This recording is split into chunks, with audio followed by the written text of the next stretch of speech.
এইটাই তো আসলে বাংলার রূপ তো এখানেই। হ্যাঁ, বাংলা যে মাছে ভাতে বাঙালি। দেখেন ওই পাশে ঈশা, এই গরুগুলি যার, ওই ছেলেটি একটা বিশ্ববিদ্যালয়ে পড়ে, তারার মতো গ্যালাক্সি, অদ্ভুত আলো ছায়া মেঠো পথ ছিল, এখন পাকা হয়ে গেছে। আর এই ইসামতি লঞ্চ ঘাট, হ্যাঁ কৈলাল লঞ্চ ঘাট এটা, এবং এটা হচ্ছে শ্মশান। ঠিক আছে, আমি এখানে কমপক্ষে 1000 ল্যান্ডস্কেপ করেছি এই গাছের নিচে বসে রোজ।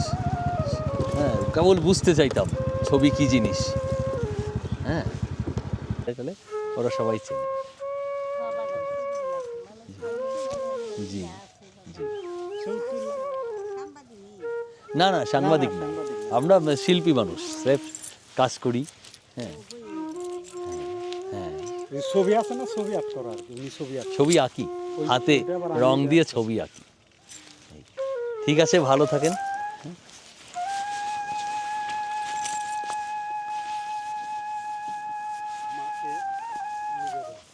জি,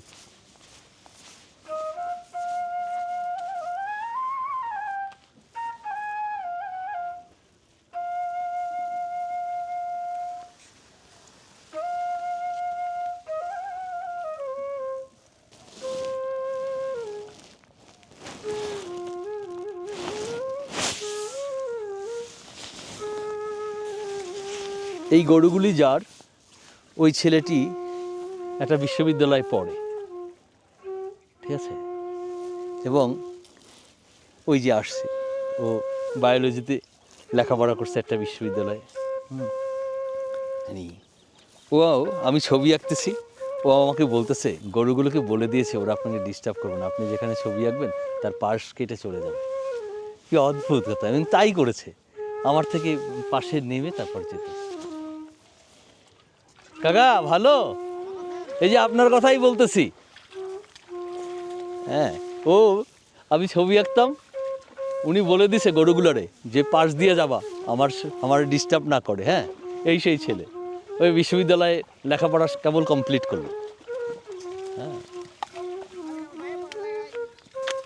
হ্যাঁ, ইন্টার পাস। ও, আপনার বড়টার কথা বলছি না? হ্যাঁ হ্যাঁ হ্যাঁ হ্যাঁ হ্যাঁ, জি জি জি জি। হতো এইখানে 22-এর নৌকা ছিল, আছে ওই ওই পাশে নিয়ে রাখছে এখন। হ্যাঁ, 22 হতো এই নদীতে। আসেন আমরা ধীরে ধীরে একটু শ্মশানের দিকে যাই। ঠিক আছে, এই সেই মন্দির যের কথা আপনাকে বলেছিলাম। আর এই যে বুড়ো বটগাছ দেখেন, এই এই এই বটগাছটা দেখার জন্য এখানে আসা। হ্যাঁ, ওর উদ্দেশ্যেই এখানে আসা। একটা বাচ্চা আমাকে বললো চলো তোমাকে একটা বড় বটগাছের কাছে নিয়ে যাই।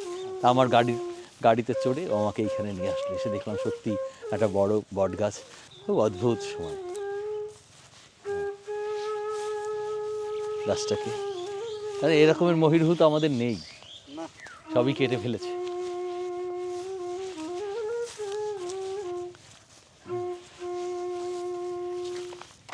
গেছি, হ্যাঁ বলেছিলাম না সেই যে এক্সিবিশনে, যে তারা হয়তো এখন এই গোধূলি লগ্নে বাড়ি ফিরছে, তাদেরকে প্রণাম। আর সেই সব মহিরুহদের প্রণাম যারা আমাকে ডেকে নিয়ে গেছিলো ছবি আঁকার জন্য। এই সেই মহিরুহু, এও একজন। হ্যাঁ, যার ডাকে আমি এত দূরে এসেছি। কোথাকার ছেলে, কিন্তু এখানে রোজ এসে আমি ছবি এঁকেছি। কেন? শুধুমাত্র তাকে শ্রদ্ধা জ্ঞাপনের জন্য।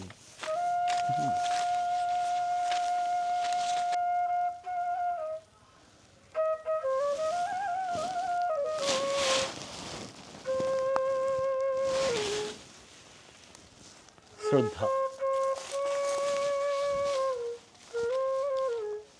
এখানটা একটা বাঁশবন ছিল, আপনার পিছনের জায়গাটা। গত বছর কি করেছে, এই বাঁশবনটাকে নষ্ট করে, ওই যে দেখছেন বাঁশের গোড়াগুলো আছে, এখানে অন্য কি করবে। খুব সুন্দর একটা বাঁশবন ছিল, পুরো বাঁশবনটাকে কেটে ফেলেছে। তারা এখানে অন্য কিছু করবে। এর বড় বড় গাছ ছিল। আপনি যদি কিছুদিন পরে আসেন, এই এলাকার রূপ দেখলে পাগল হয়ে যাবেন, আপনি যেতে চাইবেন না। এটা এই কৈলাইল পঞ্চায়েত মহাশ্মশান ঘাট এটা। পাখিগুলো কি সুন্দর, সবুজ একাকার হয়ে গেছে, দেখেছেন এই যে পাখিগুলো।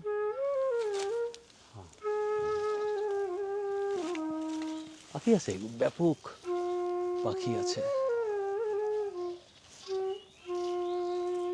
আসেন, এদিক হয়নি কিন্তু এই জায়গাটা যখন আরও ওই যে শীত আসছে তো কেবল, মানুষ হাঁটতে হাঁটতে এই জায়গাটা পথ হয়ে যাবে, তখন বোঝা যাবে এটা কি। মানে অসংখ্য প্রজাপতি, মৌমাছি, হ্যাঁ পাখি, মানে কিলবিল করে একদম রীতিমতো। হ্যাঁ, অদ্ভুত সুন্দর। যে তুলসী বন দেখছেন, টোটালটা তুলসী, আর ওইগুলো তো সেই লতার ফুল, কি অদ্ভুত ফুল ফুটে আছে। হ্যাঁ, বড়ই গাছ, হ্যাঁ তাল গাছ, খুব মনে হচ্ছে বড়ই গাছ। হুম হুম হুম হুম, সেরকম খুব আশ্চর্য গ্রাম একটা, খুবই আশ্চর্য গ্রাম, এত সুন্দর নিবিড় গ্রাম, ইছামতির পাড়ে বলেই কথা। এই যে দেখেন প্রজাপতি কি সুন্দর, আহা।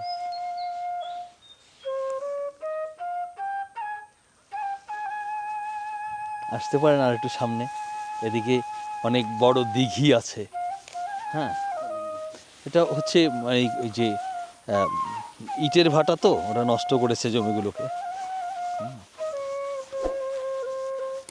এখনো পথ পরিষ্কার হয় না, একদিন কিন্তু পথ একদম পুরোটাই পথ হয়ে থাকবে। আর কটা দিন গেলেই কিন্তু চমৎকার না এই ঝোপটা, দুর্দান্ত। দুর্দান্ত, এত সুন্দর জায়গা। এটাকে বরিশালে বলে রায়ট লতা। কেন বলে জানেন? রায়ট লতা শব্দটা আমার খুব, আরও অনেক নাম আছে, কিন্তু রায়ট লতাটা বরিশালের ভাষা। এইটা রায়ট লতা এই জন্য, রায়ট শব্দটা থেকেই রায়ট আসছে, যে হিন্দু মুসলিম দাঙ্গা, হ্যাঁ সেই সময়ে আসলে রায়ট লতার নামটার কারণ কি জানেন? কেটে গেলে এই যে লতাটার পাতা, এই পাতা যদি আপনি ওটা দেন, সে ডেটলের কাজ করে, বুঝতে পেরেছেন? এইটার পাতাটা একদম ডেটল, কেটে গেলে এটা লাগিয়ে দিবেন।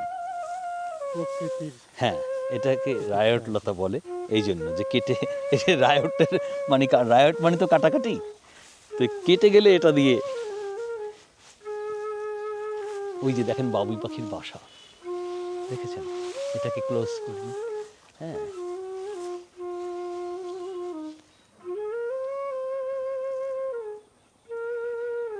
এ তো প্রায় রেয়ার জিনিস হয়ে গেছে বাবুই পাখিরা।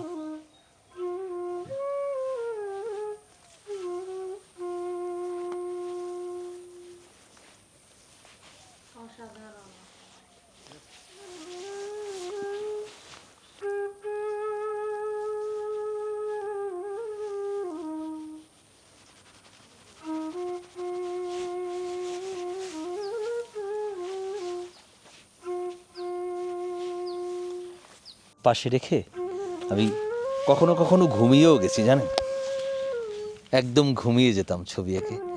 10-15 মিনিট ঘুমায়ে উঠে দেখতাম বাচ্চারা পাশে বসে আছে, অন্যান্য চিনি না, নাম বলতো, এদের তো সব ভগবানদের নাম, হ্যাঁ কৃষ্ণ, তারপরে গণেশ, কার্তিক, এইসব নাম। হ্যাঁ, উঠে দেখতাম ভগবানরা আমাকে পাহাড়, নীল আকাশের দিকে, হ্যাঁ বসেন, আহা, আমরা এই সবুজ প্রান্তরে জীবনের আনন্দে ভেসে ভেসে এসেছি, হ্যাঁ তাই না বাচ্চু ভাই? তাই, একদম তাই। আমরা এই পৃথিবীর আনন্দের সন্তান, আমাদের কোনো দুঃখ নেই, আনন্দের মাঝেই আমাদের আগমন, আমাদের সব মাঝেই মহান আমাদের দুঃখ, গমন। সমস্ত দুঃখ আমাদের আনন্দেরই নামান্তর। অবশ্যই। পান করি সুধার মতো, আনন্দ বেদনা দুঃখ স্বাদ আছে সব কিছুতে। ছোট ছোট গাছ সন্তানের মতো, তাই না? পৃথিবীর অনেক সন্তানের সঙ্গে আমরা বসে আছি, ওরা ঘাস লতা পাতা, আমরা মানুষ, তারপরও প্রাণ একই।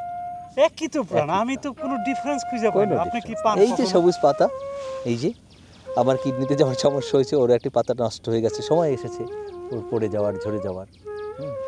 এমনই আবার একটা ফুল ফুটছে, হ্যাঁ, যেমন মানুষ ফোটে, মানুষ তার কর্মজীবনকে কাজে লাগিয়ে সে বিকশিত হয়। মানে এখানেও একটা ফুল তার সমস্ত জীবনের সাধনায় সে ফুল ফোটায়, ফল ফলবান হয়। আচ্ছা, আবার ধরিত্রীর কাছে ঝরে ফেলে যে নাও, এটা একটা রিলে, সেও কি পূজা দিচ্ছে, দেখেন রিলে সিস্টেম। হ্যাঁ, গাছ কি করে পূজা দিচ্ছে, যে সে রস নিচ্ছে ধরিত্রী মাতার থেকে, নিয়ে সে তার জীবন ধারণ করছে, সে ফুল ফুটাচ্ছে, আবার ভ্রমণে সে পরাগায়ন করে দিচ্ছে, বাতাসে সে পরাগায়ন করে দিচ্ছে, তারপর তার ফল হয় এবং পাখিরা খায়। কিছু ফল সে ধরিত্রী মায়ের কাছে ফেলে তার তলায়, যে মা আমার পুজো গ্রহণ করো। এই তো এখান থেকেই ভারতবর্ষের মানুষ পুজো শিখেছে। আচ্ছা, পুজো মানে শ্রদ্ধা, পুজো মানে স্বীকার করা যে এই পৃথিবী আমার, এই তোমরা পৃথিবী। তোমরা সবাই আমার, এই তোমরা আমরা মিলে গোটাটা এক, অভেদ। অভেদ। রামকৃষ্ণ ঠাকুর যেটা জি বলছেন। জি জি, সেই রামকৃষ্ণ ঠাকুর বলছে যে তোমরা ধর্ম যদি তোরা করতে চাস, তাইলে আগে অভেদ। অভেদ, অভেদ। প্রথম সবক, ধর্মের প্রথম সবক সে দিছে অভেদ। দেখেন তোমরা ধার্মিক হইতে এই গেলে আগে অভেদ গাছটি, হও। এই গাছটি আমরা যা কিছু আছি, আপনি আমি পোকামো, সব একসঙ্গে শ্বাস নিচ্ছি, শ্বাস প্রশ্বাস নিচ্ছি, একই মাটির থেকে উৎপাদিত খাদ্যশস্য আমরা গ্রহণ করছি, একই ধরিত্রীর জল আমরা সবাই পান করছি, প্রত্যেককেই জল পান করতে হচ্ছে, একই সূর্যের আলো আমরা শরীরে মাখছি। এই এই প্রকৃতির মধ্যে লীন না হলে, বিলীন না হতে পারলে ছবি এঁকে কোনো লাভ নেই। ছবি সবাই আঁকতে পারে, কিন্তু প্রকৃতির মাঝে বিলীন হওয়ার যে আনন্দ, সে প্রকৃতি শিল্পী পায়। ওসব আমি হতে পারিনি, কিন্তু আমি প্রকৃতির কাছে, এই যে ঋষিপুত্র, হ্যাঁ, ঋষিরাই তো এই ল্যান্ডের মানুষের পিতা, তাহলে সেই হিসাবে এটা সৌভাগ্য হয়েছে। সেইখান থেকে শ্রুত কথা অনুযায়ী আসি এই গ্রামে, এই জনপদে, গাছেদের কাছে, নদীর কাছে, ঝোপঝাড়ের কাছে প্রকৃতির আস্বাদ নেই। কোনোদিন শিল্পী হতে পারবো কিনা জানি না, তবে শিল্পী আমার হওয়ার কি কাছে আমাদের দরকার আছে? কোনো দরকার আমাদের নেই। কিছু হওয়ার প্রয়োজন না, আছে? না, কিচ্ছু না। আমরা আমি কেবল আমার সাধনায় ব্যপ্ত থাকি। আমি তাই মনে করি, ছবি আমাদের এঁকে যাব, হওয়ার কিছু প্রয়োজন নেই। ছবি এঁকে যাব, আর এই জনপদের মধ্য দিয়ে বাতাসের মতো বয়ে যেতে পারলেই হলো। ওই একটা, আমিও একটা বাতাসের মতোই, এই যে কোথায় চলে আসছি, তাই না, আপনি আমি, হ্যাঁ, গাড়ি চালিয়ে, স্কুটি চালিয়ে, তাই তো, হ্যাঁ, আসলাম, বাতাসের মতোই এসেছি। এটা এক রকমের ব্রিদিং, পৃথিবী। ব্রিদিং তো এটা।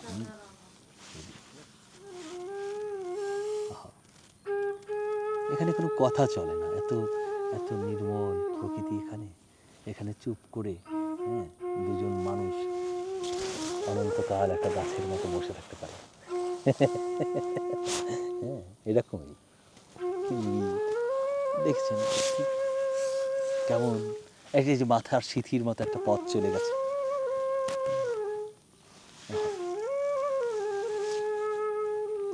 এই গাছটার কি সৌন্দর্য, ছোট্ট একটু জায়গা। আহা। আর আমার এই রোদ মাখা শরীর। সত্যজিৎ রায়ের বাবা সুকুমার রায় হ্যাঁ, রবীন্দ্রনাথের কাছে গেছে তার নমস্কার। হ্যাঁ, আশীর্বাদ নেওয়ার জন্য। জি, যে খাতাটা দিছে, সেখানে সে লিখে দিল, দেখা হয় নাই চক্ষু মিলিয়া, ঘর হতে শুধু দুই পা ফেলিয়া, দুই পা ফেলিয়া, একটি ধানের শিশির উপর একটি শিশির বিন্দু ধরে আছে।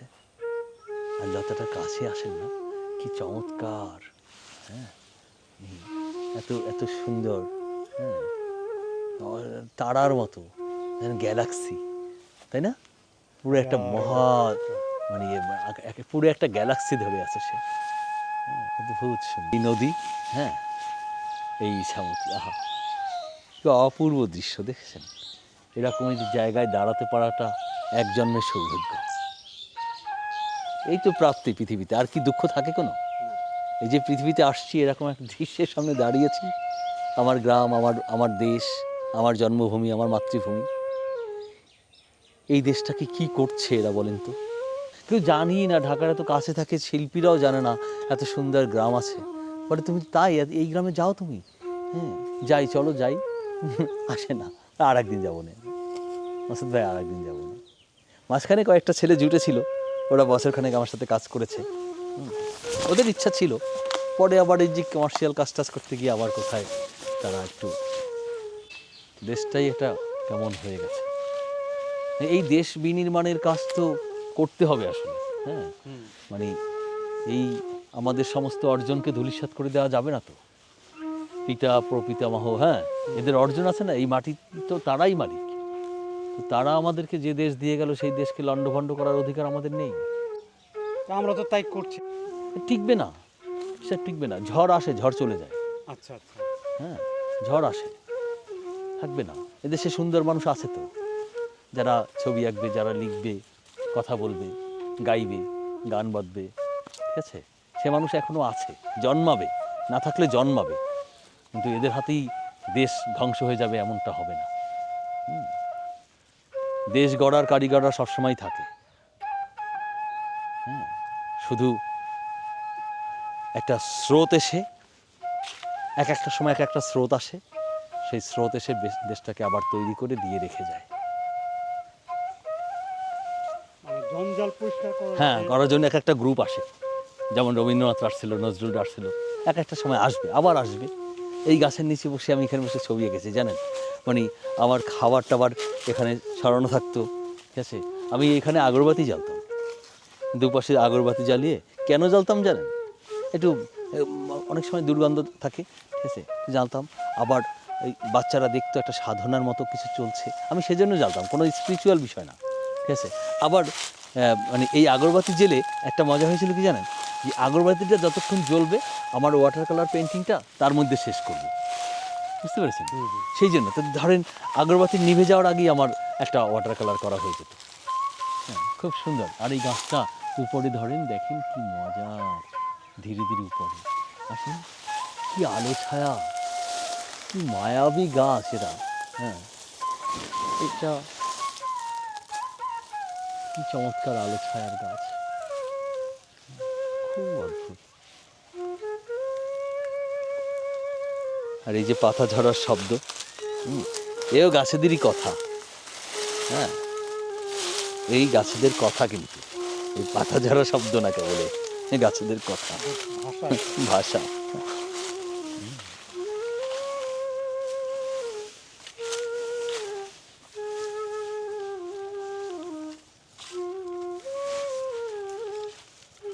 বড়ই গাছ।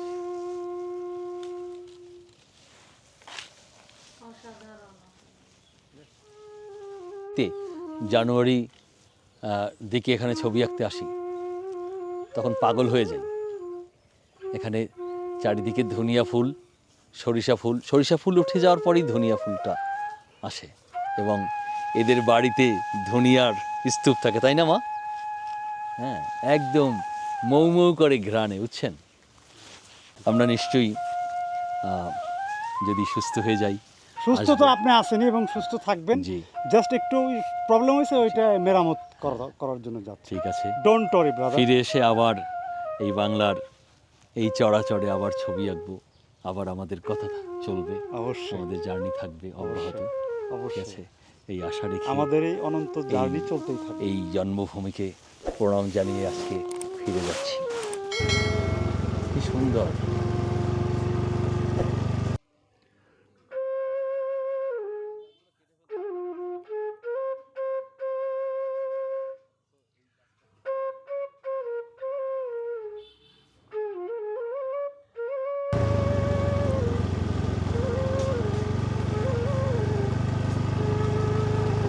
কি রাস্তা, রাস্তাটা কোত্থেকে গেছে, এই যে পাশে পুকুর কত বড় বড়,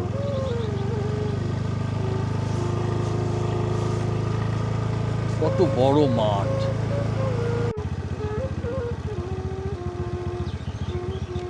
বাহ, না আকাশ মানে নক্ষত্রের এক আকাশ যেন ল্যান্ডে নেমে আসছে, তাই না? পুরো গ্যালাক্সি হয়ে গেছে। হ্যাঁ কি সুন্দর। মা আমরা একটু ছবি তুলতে পারি না এই খড়ের এগুলো? জি, চলো।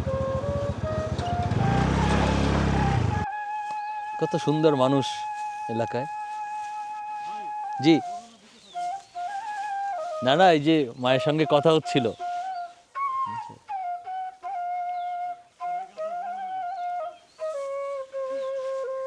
এইটাই তো আসলে বাংলার রূপ, তো এখানেই। হ্যাঁ, বাংলা যে মাছে ভাতে বাঙালি। দেখেন ওই পাশে ইছামতি নদী, হ্যাঁ, আর এই ফসলের মাঠ, আর নদী হচ্ছে এই সভ্যতার মা, তাই না?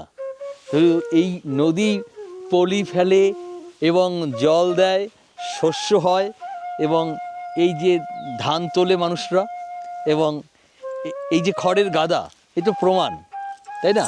আবার এই আমাদের গবাদি পশুর খাদ্য, হ্যাঁ, ঘরের চাল, যদিও আজকাল বিল্ডিং হয়ে যাচ্ছে গ্রামে গঞ্জেও, ঠিক আছে, কিন্তু এই খড়ের গাদা তো আমাদের বাংলার আদি রূপ। এই তো কৃষি কৃষি সভ্যতার তো এটাই প্রমাণ, তাই না? এই তো আমাদের নারীরা যখন শস্য উৎপাদন করেছে, সেই থেকেই তো এইটা আমাদের রূপ, তাই না?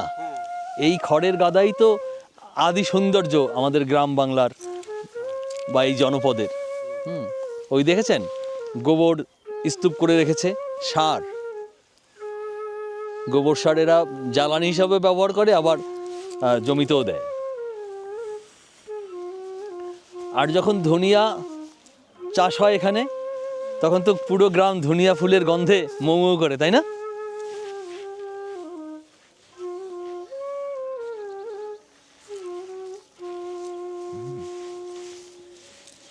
আবার এই যে সরিষার সময় এটা পুরো হলুদ হয়ে যাবে। আর এখানে মধু চাষ হয়, জানেন তো? ওই যে সরিষার মধু, ওই সময়টা চাষ হবে কতদিন পরই। হ্যাঁ, অপূর্ব এক গ্রাম এই কৈলাল। কৈলালকে আমি ভগবানদের গ্রাম বলি। এই গ্রামের ছেলে মেয়েদের নাম হচ্ছে কার্তিক, গণেশ, হ্যাঁ, কৃষ্ণ, এরকমের নাম ধরে ডাকে। আমার কি যে লাগে তখন, এত অপূর্ব লাগে। আহা।